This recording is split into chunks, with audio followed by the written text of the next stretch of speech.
हमारे गांव में एक नदी थी जहां मछलियां तो बहुत थीं, पर गांव का कोई भी इंसान वहां शिकार करने नहीं जाता था। लोग 1 घंटे साइकिल चलाकर दूसरे गांव जाना पसंद करते, पर उस नदी के पास जाना तो दूर, कोई उसके करीब भी नहीं फटकता था। एक बार मैंने पिताजी से पूछा कि ऐसा क्यों है। मेरी बात सुनते ही वो एकदम ठिठक गए और फिर बहुत ही अजीब चेहरे के साथ उन्होंने मुझे समझाया, उस नदी की मछलियां कांटा नहीं काटती। सालों बाद मुझे समझ आया कि उनके इस जवाब का मतलब ये नहीं था कि मछलियां नखरे कर रही थीं, बल्कि बात कुछ और थी। उस नदी में कुछ ऐसा था, शायद उन्हें कुछ और ही खाना पसंद था। बचपन से ही मुझे ये बात बहुत अजीब लगती थी। नदी का पानी भले ही एकदम साफ नहीं था, पर उसमें मछलियां वाकई बहुत थीं। गर्मियों में जब पानी कम होता तो मैं किनारे खड़े होकर उन्हें साफ देख सकता था, पर पूरी नदी के किनारे एक भी मछली पकड़ने वाला कांटा नहीं दिखता। हमारे पड़ोस में ली अंकल रहते थे, जिन्हें मछली पकड़ने का जुनून था। उनके पास 7-8 अलग-अलग तरह के कांटे थे, पर वो भी मछली पकड़ने के लिए 1 घंटा साइकिल चलाकर मील दूर जलाशय जाना पसंद करते थे। मैं खुद को रोक नहीं पाया और उनसे वजह पूछी। ली अंकल, हमारे घर के पास वाली उस नदी में आप वहाँ क्यों नहीं जाते? उनके हाथ का चाकू एक पल के लिए रुका। इतना छोटा ठहराव कि अगर मैं उन्हें गौर से ना देख रहा होता तो शायद ध्यान ही ना देता। फिर वो दोबारा मछली साफ करने लगे और बोले, उस नदी की मछलियाँ कांटा नहीं काटती। फिर से वही जवाब। जब मैंने पिताजी से पूछा था तब उन्होंने भी यही कहा था। पर भला मछलियां कांटा न काटें, ऐसा कैसे हो सकता है? ज़्यादा से ज़्यादा चारा गलत हो सकता है या मौसम खराब। उस वक्त मुझे यह बात बिल्कुल समझ नहीं आई। फिर एक बार गर्मियों की छुट्टियों में जब मैं स्कूल से घर लौटा तो ली अंकल हमारे यहाँ आए थे। उनके हाथ में करीब 1.5-2 किलो की एक मछली थी।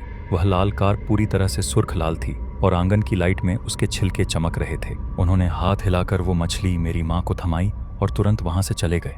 बोले कि जलाशय में उन्होंने चारा डाल रखा है, अगर देर हो गई तो मौका हाथ से निकल जाएगा। रसोई में मछली साफ करते हुए मेरी माँ बड़बड़ाने लगी, देखो तो इसे, अब तक कुंवारा ही रहा। उसकी उम्र के लोगों के पोते अब स्कूल जाने लगे हैं। मैंने कोई जवाब नहीं दिया। मैं सोच रहा था कि जब उन्होंने मछली दी तब वो कैसे दिख रहे थे।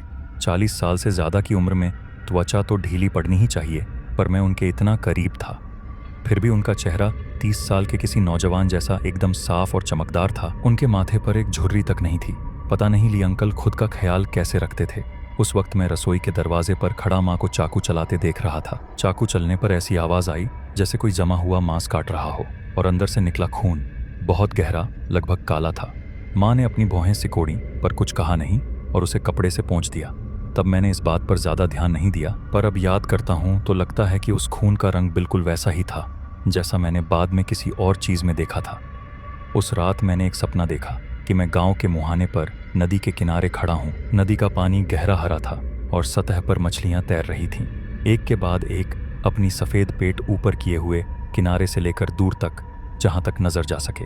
मैंने एक कदम आगे बढ़ाने की कोशिश की, तभी मेरे पैर के नीचे कुछ आया जो नरम था, लचीला था और उसमें गर्माहट थी। नीचे देखा तो वो वही बड़ी लाल कार्प थी। उसका मुंह हिल रहा था, बार बार खुल रहा था और बंद हो रहा था। उससे एक हल्की सी गीली आवाज़ आ रही थी। वो हरकत ऐसी नहीं थी जैसे कोई मछली हाँफ रही हो, बल्कि ऐसा लग रहा था जैसे कोई इंसान बात करने की कोशिश कर रहा हो, पूरी जान लगाकर कुछ कहना चाहता हो, पर आवाज़ ना निकल रही हो। मैं जैसे ही नीचे झुका, उस मछली की आंखें अचानक खुल गईं और तभी मेरी नींद टूट गई। फ़ोन देखा तो सुबह के 11 बज चुके थे और माँ लिविंग रूम के दरवाजे पर रेनकोट पहनकर खड़ी थीं। माँ बोली, नाली फिर से जाम हो गई है, जाओ उसे साफ कर दो। बस इतनी देर में आंगन में पानी जूतों के तलवों से ऊपर आ गया था। हमारे घर का आंगन गली से थोड़ा नीचा था, इसलिए तेज बारिश में पूरी गली का पानी वहीं भरने लगता था। गली के बीचों बीच उस पुराने पेड़ के पास एक नाली थी। अगर वो जाम न होती तो इतना पानी नहीं भरता। जब तक मैं वहां पहुंचा, पानी मेरे टखनों तक आ चुका था। मैं नीचे झुका, एक हाथ में छाता था और दूसरे से मैं पानी में टटोल रहा था कि तभी मुझे महसूस हुआ जैसे कोई चीज़ मेरी हथेली के पीछे से रगड़कर गुजरी हो। वो नरम थी, चिपचिपी थी और हल्की गर्म भी, बिल्कुल किसी सूजे हुए मांस के टुकड़े जैसा एहसास। मैंने झटके से अपना हाथ पीछे खींच लिया। दिल जोरों से धड़क रहा था। मैं खुद को बार बार समझा रहा था कि वो पक्का कोई सूजा हुआ मेंढक ही होगा, पर जब मैंने दोबारा हाथ डालकर टटोला तो मुझे यकीन हो गया कि वो मेंढक नहीं था, क्योंकि उसकी सतह काफ़ी ऊबड़ खाबड़ थी। उस पर अनगिनत छोटे छोटे उभार थे, पर वो इतना चिकना था कि पकड़ में ही नहीं आया। हाथ से छूटते वक्त उसने मेरी त्वचा को खुरदरा सा रगड़ा, जिससे मेरी हथेली में बारीक और तेज चुभन होने लगी। शुक्र है कि आखिरकार मुझे नाली का मुहाना मिल गया और कचरा साफ करते ही पानी नीचे उतरने लगा। नाली के पास एक भावर बना और पानी नीचे उतरने लगा। तब मैं घर लौटा। माँ ने अदरक का काढ़ा बना रखा था। मैंने उन्हें सब बताया, पर वो चुप रहीं, लेकिन उनकी आंखों में साफ घबराहट थी। उन्होंने मेरा हाथ पकड़कर उसे उलट पलट कर देखा। उनकी उंगलियां बर्फ जैसी ठंडी थीं, मेरी उंगलियों से भी ज्यादा ठंडी। माँ, आखिर वो चीज़ क्या थी? मेंढक? मेंढक कहाँ होते हैं? बस एक मेंढक ही था। उन्होंने मुझे बीच में ही टोक दिया। आवाज़ धीमी थी, पर उसमें एक कंपकंपी थी। उन्होंने अलमारी से एक छोटी सी काली शीशी निकाली और ढक्कन खोलकर उसमें से थोड़ा गाढ़ा मरहम लिया। फिर बिना कुछ कहे उन्होंने उसे मेरी हथेली पर मल दिया। फिर उन्होंने मेरे हाथ को पकड़कर जोर जोर से रगड़ा। रगड़ना बंद कर वो बोली, ली अंकल ने यह मरहम तुम्हारी इस बेपरवाही को ठीक करने के लिए दिया है। मैंने हथेली सूंघी तो मछली की तेज गंध आई, जिसमें जड़ी बूटियों की मिलीजुली एक अजीब और गंदी सी महक थी। बाद में नहाकर निकलने के बाद मैंने देखा कि मेरे दाहिने हाथ के अंगूठे और तर्जनी के बीच एक छोटा सा चीरा लगा हुआ है। वो एक लंबा सा निशान था, न ज्यादा गहरा और न ही उथला। पर अजीब बात यह थी कि उसमें रत्ती भर भी दर्द नहीं था और खुरंड भी आ चुकी थी। मुझे याद नहीं कि ये चोट कब लगी, इसलिए मैंने बस मरहम लगाया और उसे नज़रअंदाज कर दिया। उस रात मैं ऐसी गहरी नींद में सोया जैसे किसी ने मेरे सिर में सीसा भर दिया हो। बीच में एक बार मेरी आंख खुली, पर मैं पलकें नहीं झपका पा रहा था। ऐसा लग रहा था जैसे पूरे शरीर पर कोई भारी दबाव है। सिर से पैर तक एक जैसा भारीपन था, जैसे चारों तरफ से पानी का दबाव मुझे भींच रहा हो। जब मेरी दोबारा आंख खुली तो देखा कि अगले दिन की शाम के 6 बज चुके थे। मुझे बहुत अजीब लगा कि माँ ने मुझे जगाया क्यों नहीं। जैसे ही मैं लिविंग रूम में पहुंचा, माँ ने रसोई से आवाज़ दी कि मछली पक गई है, जल्दी आकर खा लो। तभी मैंने महसूस किया कि डाइनिंग टेबल के पास मछली के सूप की महक है, पर वो कोई खुशबू नहीं, बल्कि एक अजीब सी सड़ान थी। सूप दूधिया सफ़ेद और गाढ़ा था, जिसमें टोफू के चौकोर टुकड़े थे जो सूप में ऊपर नीचे तैर रहे थे। मैंने चम्मच से उसे चलाया, पर हैरानी की बात यह थी कि पूरे बर्तन में मछली का एक टुकड़ा तक नहीं था। मछली कहाँ है? मैंने पूछा, पर माँ ने कोई जवाब नहीं दिया। उनकी आंखें टकटकी लगाए मेरे हाथ को देख रही थीं। सच कहूँ तो वो मेरे दाहिने हाथ के उस जख्म को घूर रही थीं। फिर अचानक उन्होंने मेरा हाथ इतनी तेजी से पकड़ा कि मुझे संभलने का मौका ही नहीं मिला। उन्होंने एक हाथ से मेरा अंगूठा रगड़ना शुरू किया और दूसरे से मेरी बाकी उंगलियों को कसकर जकड़ लिया। फिर पूछा, तुम्हारे हाथ को क्या हुआ है? मैंने कहा, ये कल से ही है। मैंने हाथ छुड़ाने की कोशिश की, पर वो टस से मस नहीं हुई। मैंने कहा, नाली साफ करते वक्त पता नहीं किस चीज़ से खरोच लग गई, बस थोड़ी सी खाल निकल गई। तब उन्होंने कहा, अपने हाथ को देखो यहाँ। तब मेरी नज़र उस जख्म पर पड़ी। उसके चारों तरफ कुछ बारीक शल्क उगाए थे, बिल्कुल वैसे ही जैसे मछली की खाल पर होते हैं। मुझे लगा शायद मैं गलत देख रहा हूँ, इसलिए मैंने अपनी पलकें जोर से झपकाईं। मैंने दोबारा देखा तो वो अभी भी वहीं थे। माँ इतनी घबरा गई थीं कि ठीक से बोल भी नहीं पा रही थीं। उन्होंने अब कुछ नहीं समझाया और मुझे खींचते हुए बाहर ले गईं। हम दोनों के पास छाता नहीं था, इसलिए हम कुछ ही पल में पूरी तरह भीग गए। वो मेरा हाथ पकड़कर मुझे गली से ले गईं और कहने लगीं कि हमें ली अंकल के पास जाना है। उनका घर ज्यादा दूर नहीं था, गली के आखिर में बाईं ओर तीसरा घर ही उनका था। दरवाजे पर पहुंचते ही माँ पागलों की तरह उसे पीटने लगी। वो दरवाज़ा पीटती रहीं और चिल्लाती रहीं, ली अंकल, ली अंकल, लेकिन दरवाज़ा नहीं खुला।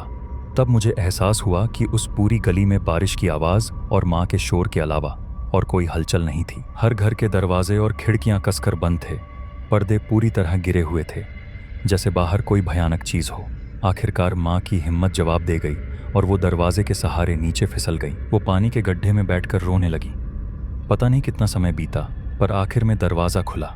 ली अंकल वहाँ खड़े थे। उन्होंने माँ की तरफ देखा तक नहीं, बल्कि सीधे मेरे पास आ गए। उन्होंने मेरा दाहिना हाथ पकड़कर अपनी आंखों के पास खींचा। तभी माँ ज़मीन से उठी और हड़बड़ाते हुए कहने लगी, मछली कहाँ है? क्या वो चली गई?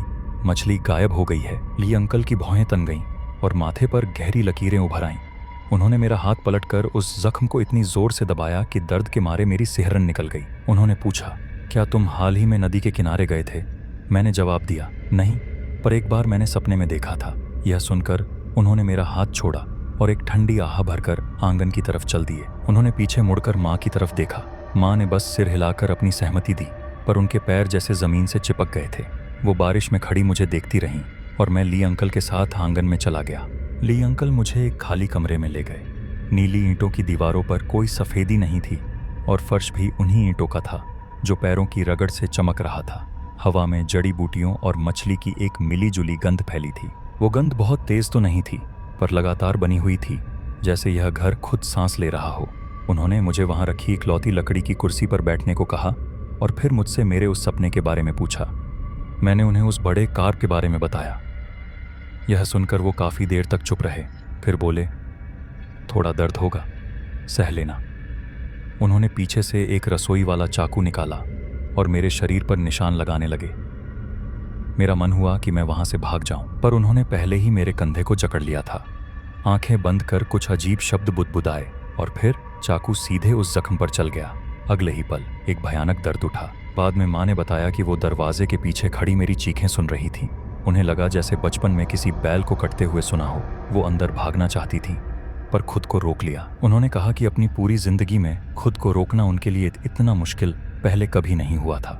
दर्द इतना बढ़ा कि मुझे उल्टियां होने लगीं, पर वो जी मिचलाना नहीं था, बल्कि ऐसा लग रहा था जैसे पेट के अंदर से कुछ ऊपर की तरफ रेंग रहा हो। मैंने मुंह खोला। जोर की उल्टियां करने के बाद एक लाल कार्प कीचड़ वाली जमीन पर आ गिरी। करीब 1.5-2 किलो की वो मछली पूरी तरह सुर्ख लाल थी और उसके शल्क चमक रहे थे। उन्होंने कहा, इसे घर ले जाकर सादे पानी में उबालकर पका लेना, घबराओ मत। वो मुड़े और दीवार का सहारा लेते हुए बेडरूम की तरफ चल दिए।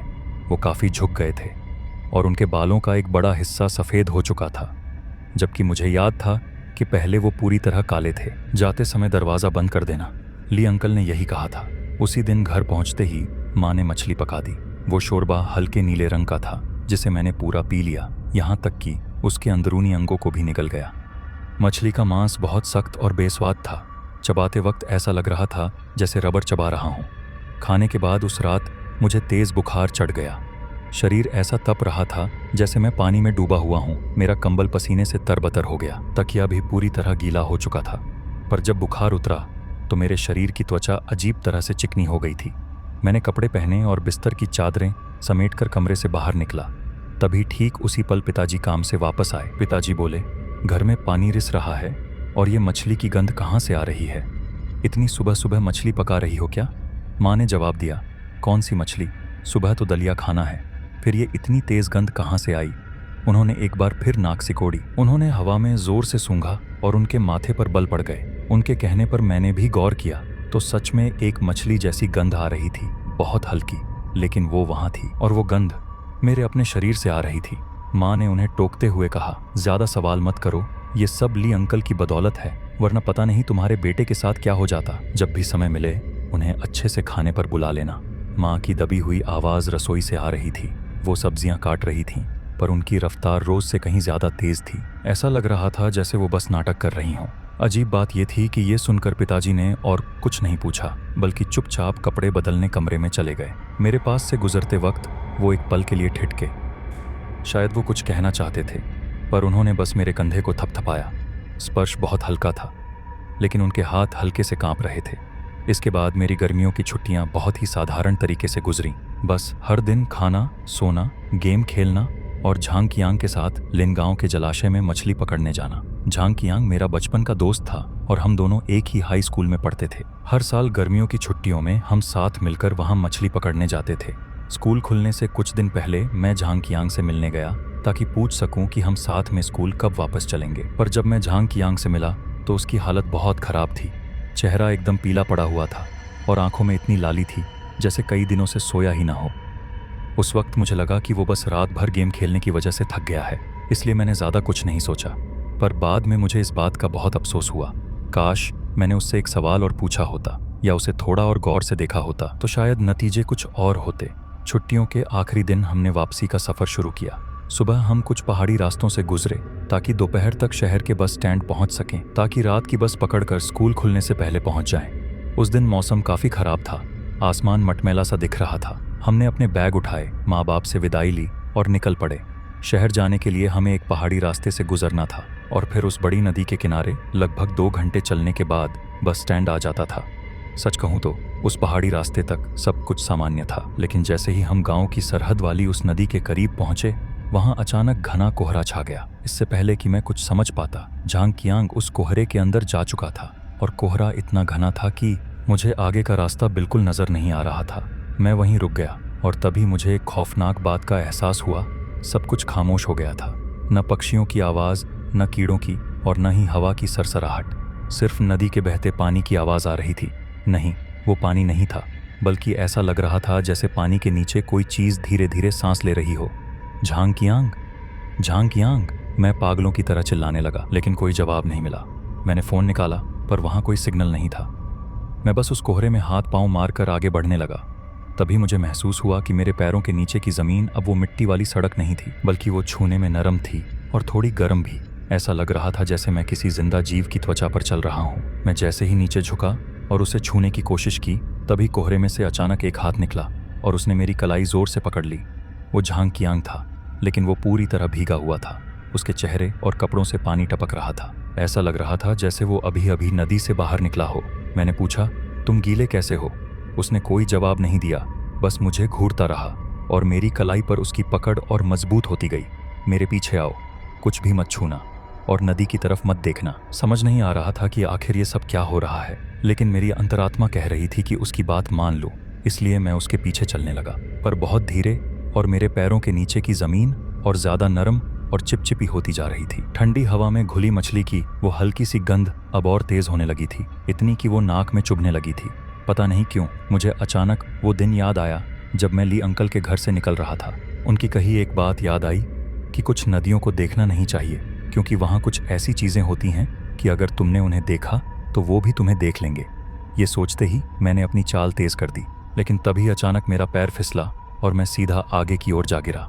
ऐसा लगा जैसे मैं गीली रुई के किसी ढेर में गिर पड़ा हूँ, और उसी पल मुझे एक बहुत ही तेज दम घुटने वाली गंध आई। ये गंध मैंने पहले भी सूंघी थी। ली अंकल के उस मरहम की महक भी ऐसी ही थी। और तभी मुझे महसूस हुआ कि मेरी हथेली के नीचे से कोई चीज़ फिसल कर गुजरी है। उसकी रफ्तार धीमी थी, छूने में वो फिसलन भरी पर खुरदरी थी और उस पर छोटे छोटे उभार थे। उसे महसूस करते ही मेरे सिर में झंझनाहट होने लगी और पूरे बदन पर रोंगटे खड़े हो गए। यही चीज़ मैंने पहले उस नाली में महसूस की थी। मैं खौफ के मारे हड़बड़ाकर उठ खड़ा हुआ। मैंने झांग कियांग को पुकारना चाहा, पर मुंह खोलने के बावजूद आवाज़ नहीं निकली। तभी चारों तरफ अजीब सी आवाज़ें आने लगीं, जैसे कोई रो रहा हो या फिर हंस रहा हो, ऐसी गुड़गुड़ जैसी आवाज़ें। मैंने ये पहले भी सुनी थी, सपने में जब उस लाल कार्प का मुंह खुलता और बंद होता था, ठीक वैसी ही आवाज़ थी। वो आवाज़ हर दिशा से उमड़कर आने लगी, जैसे किसी सैलाब ने मुझे डुबो दिया हो। और फिर अचानक मुझे दम घुटने का एक तेज़ एहसास हुआ। मेरा होश धीरे धीरे धुंधला होने लगा। जब मुझे लगा कि शायद मैं यहीं मर जाऊंगा, तभी अचानक मुझे किसी ने ऊपर खींच लिया और उसी पल मेरा होश वापस आ गया। मैंने आंखें खोली तो कोहरा कुछ कम लग रहा था। मैं नदी के किनारे लेटा था, उससे मुश्किल से आधा मीटर की दूरी पर, और जिसने मुझे बचाया था वो ली अंकल थे। कोहरे में खड़े उनके बाल अब पूरी तरह सफ़ेद हो चुके थे। वो पिछली बार के मुकाबले और भी दुबले हो गए थे। उन्होंने अपनी जेब से कुछ निकाला और मेरे हाथ में थमा दिया। नीचे देखा तो वो मछली का एक अजीब सा कांटा था। उन्होंने कहा, इसे पकड़ो और खोना मत, क्योंकि अगर ये खो गया तो तुम यहाँ से कभी नहीं निकल पाओगे। नदी के किनारे किनारे ऊपर की तरफ चलो, ठीक 1000 कदम, न एक कम न एक ज़्यादा, बस पूरे 1000 कदम, और फिर पहाड़ की तरफ मुड़ जाना। पहाड़ पर एक छोटा रास्ता है जो हाईवे तक जाता है, वहाँ पहुँचते ही तुम सुरक्षित हो जाओगे। बस याद रखना, नदी की तरफ मत देखना, और चाहे कुछ भी सुनाई दे, कभी पीछे मुड़कर मत देखना। मैंने पूछा, ली अंकल आप कहाँ जा रहे हैं? वो बोले, मैं झांग कियांग को ढूंढने जा रहा हूँ। ली अंकल को धीरे धीरे कोहरे में ओझल होते देख मैं खड़ा हो गया और उस कांटे को मजबूती से पकड़ लिया। मैं मन ही मन कदम गिन रहा था, क्योंकि मुझे डर था कि कहीं कोई गिनती गलत ना हो जाए। शुरू में मैं बहुत धीरे चला, और जब मैं करीब 200 कदम चल चुका था, तभी मुझे पीछे से एक आवाज़ सुनाई दी, रुको, मेरा इंतज़ार करो। वो झांग कियांग की आवाज़ थी। मैं बस पीछे मुड़ने ही वाला था कि तभी ली अंकल की वो बात मेरे दिमाग में गूंज उठी। मैंने अपने दांत भींचे और अपनी रफ्तार बढ़ा दी। तुम मेरा इंतज़ार क्यों नहीं कर रहे? झांग कियांग की आवाज़ अब और करीब आ गई थी। मैं वापस नहीं जा सकता था, पर तभी मुझे एहसास हुआ कि यह उसकी आवाज़ नहीं है। आवाज़ मिलती तो थी, पर उसमें कुछ अलग था, जैसे पानी की गहराइयों से कोई गूंज आ रही हो, एक अजीब सी भारी गूंज। मैंने तुरंत उस मछली के कांटे को कसकर पकड़ लिया और बस आगे बढ़ता रहा। 300 कदम, 400 कदम, 600 कदम। जब उस आवाज़ ने देखा कि मैं कोई जवाब नहीं दे रहा, तो वो चुप हो गई। फिर अचानक एक गहरा सन्नाटा छा गया, और तभी पीछे से मछली की एक तेज़ गंध आई। ऐसा लगा जैसे कोई मेरी गर्दन पर अपनी सांसें छोड़ रहा हो। मेरे पूरे बदन के रोंगटे खड़े हो गए। मैंने पूरी ताकत लगाकर खुद को रोका कि पीछे मुड़कर ना देखूं। 700 कदम, 800 कदम, 900 कदम, और तभी सामने घने कोहरे के बीच मुझे कई काली परछाइयां दिखाई दी। कोई लंबी, कोई छोटी, कोई मोटी तो कोई पतली। वो सब एक दूसरे से सटे हुए एक घनी भीड़ की तरह थे। उनके चलने का तरीका बहुत अजीब था। वो सामान्य तौर पर नहीं चल रहे थे, बल्कि ऐसे लड़खड़ा रहे थे जैसे उनके शरीर पर कोई बहुत भारी बोझ लदा हो। मैं धीरे धीरे उनके और करीब पहुंच गया और जैसे ही वो साफ दिखने लगे मैं वहीं थम गया। ऐसा नहीं था कि मैं रुकना चाहता था, बस मेरे पैरों ने मेरा साथ छोड़ दिया था, क्योंकि मैंने जो देखा वो इंसान नहीं थे, उनके चेहरे ही नहीं थे। और उनके मुंह कहीं और थे, किसी के गले पर तो किसी की छाती पर। उनकी हथेलियों पर मछली के गलफड़ों जैसी बनावट एक एक करके उभर रही थी और उनके मुंह से गीली घुरघुराहट की आवाज़ें निकल रही थीं। वो मेरे पास से गुजरे और चुपचाप नदी की तरफ बढ़ने लगे।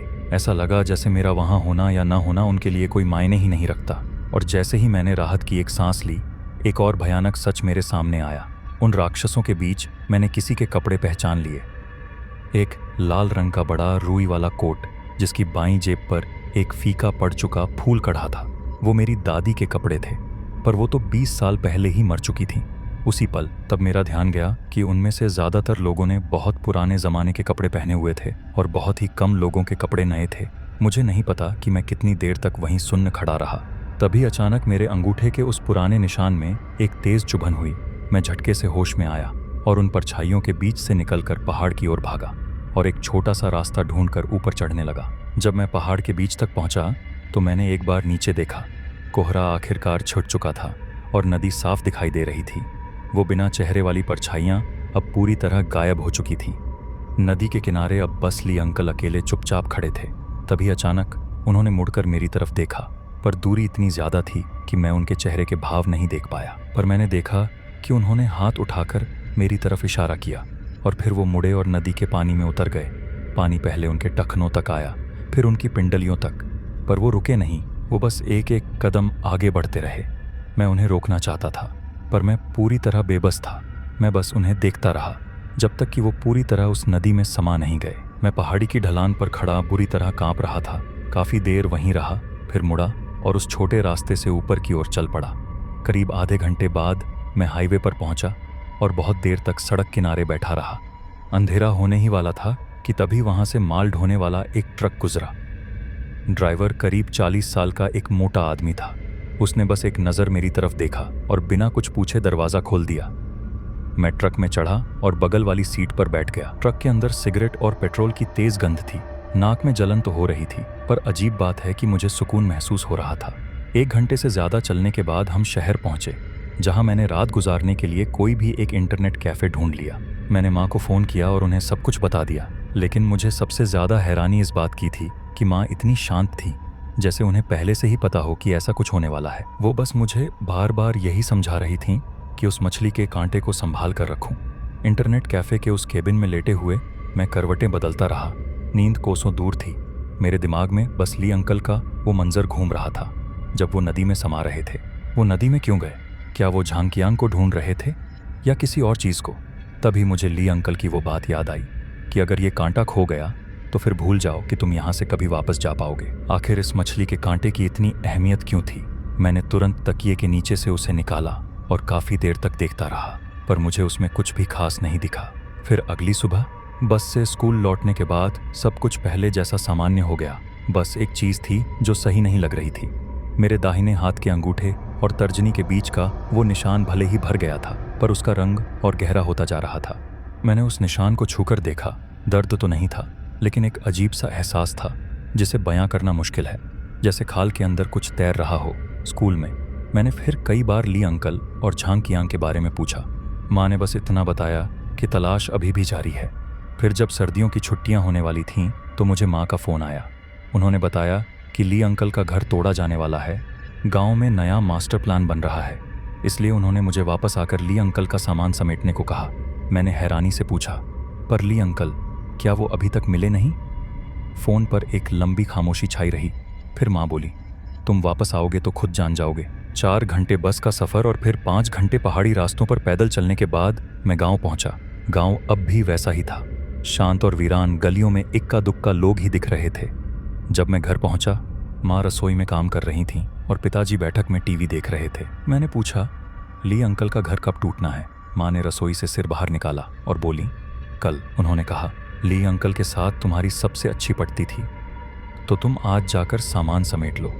जो काम का हो ले आना, बाकी फेंक देना। मैं उनके घर पहुंचा। दरवाज़ा खुला था, बस एक घुमाव से खुल गया। आंगन बिल्कुल वैसा ही था जैसा पिछली बार था। कमरे की हवा में अब भी वही महक थी, जड़ी बूटियों और मछली की मिलीजुली गंध, लेकिन अब वो बहुत हल्की हो चुकी थी, जैसे धीरे धीरे खत्म हो रही हो। मैं ली अंकल के कमरे में गया तो मेरी नज़र मेज़ पर पड़े एक धूल भरे कागज़ पर पड़ी। उसमें लिखी बातें बहुत अजीब और बेतरतीब थीं।